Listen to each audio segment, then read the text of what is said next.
And we wrap up the program with the 4th edition of the Lagos Transport Fest, where those in the public and private sector came together to discuss how to develop and drive the transportation industry with the use of technology. The Lagos Transport Fest is one of West Africa's most important gatherings of mobility leaders across road, rail and water. The Civic Centre, Victoria Island, Lagos, is the venue for the 4th edition, and key players in the public and private sector are here to deliberate on possible ways to shape in the future of Nigeria's transport sector, particularly Lagos State.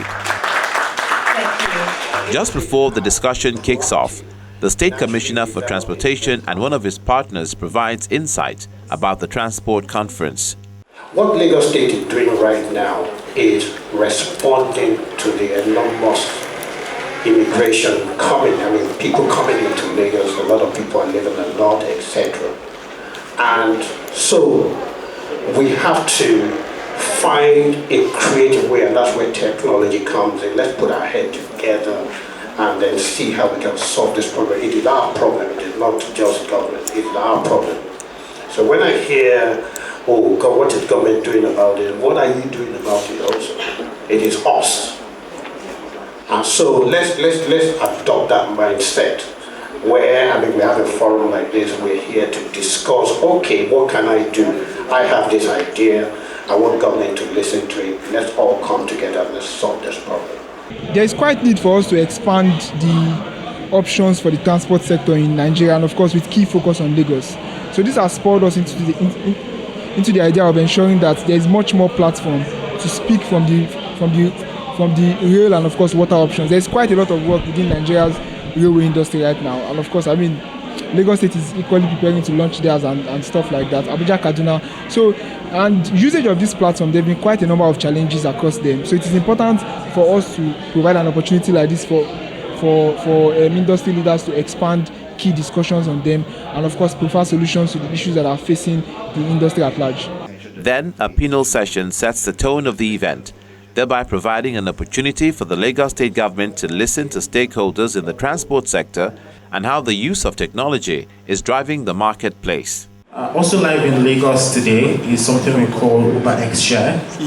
What that does is that we're working to reduce the number of vehicles on the road. What that means is we match people going in the same direction to one particular vehicle, right? What that means is less cars on the road, less congestion, and also less air pollution. So we're working across this and hopeful that in the next coming months too, we have electric vehicles in Nigeria.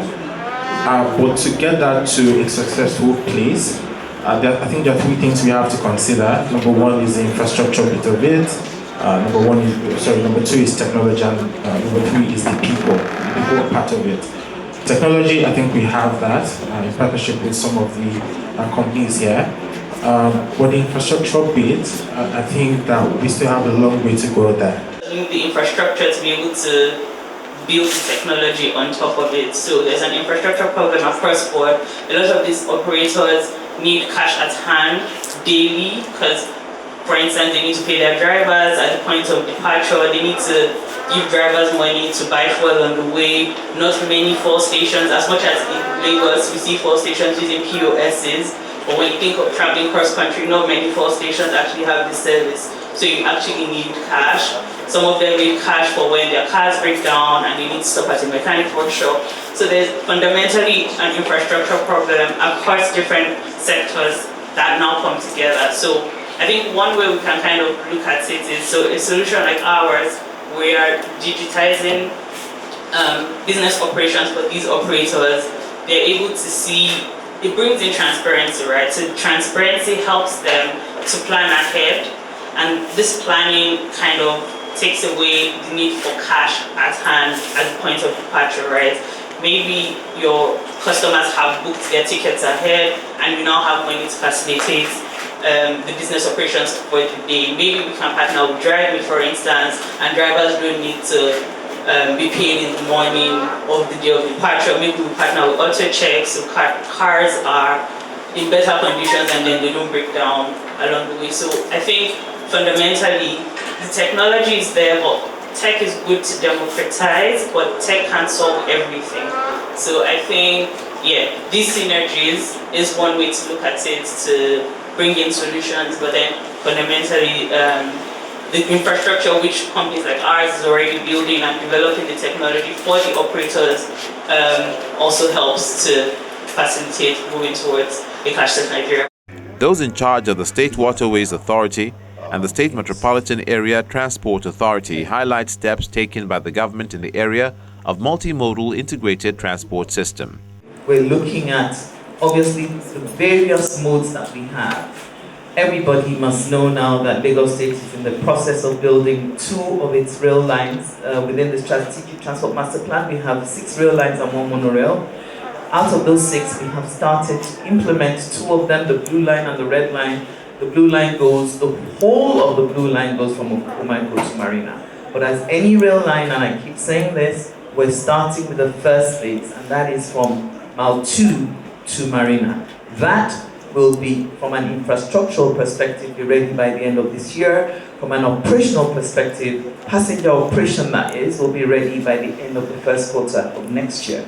That's the first rail line that you will see to be operational in Lagos.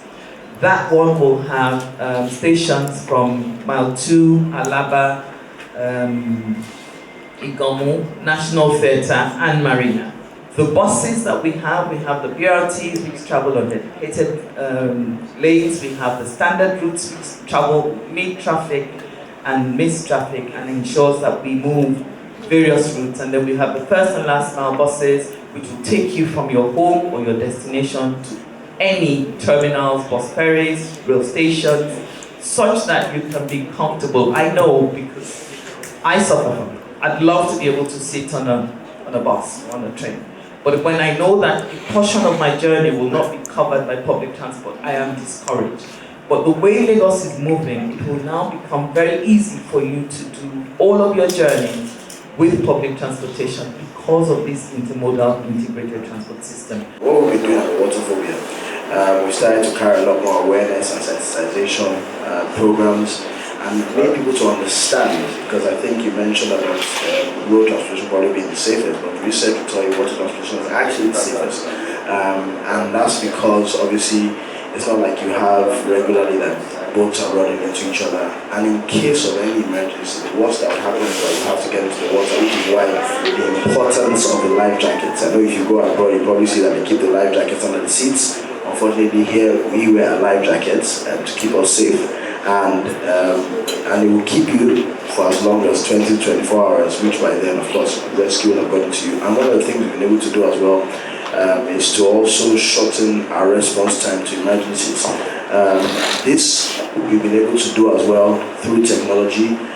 We're actually about to commission any time from now. It's just waiting for Mr. Governor to commission the first of its kind, an inland waterways monitoring and data management center. And this would enable us to be able to gather the relevant data, respond to emergencies, even help us with security issues around the waterways.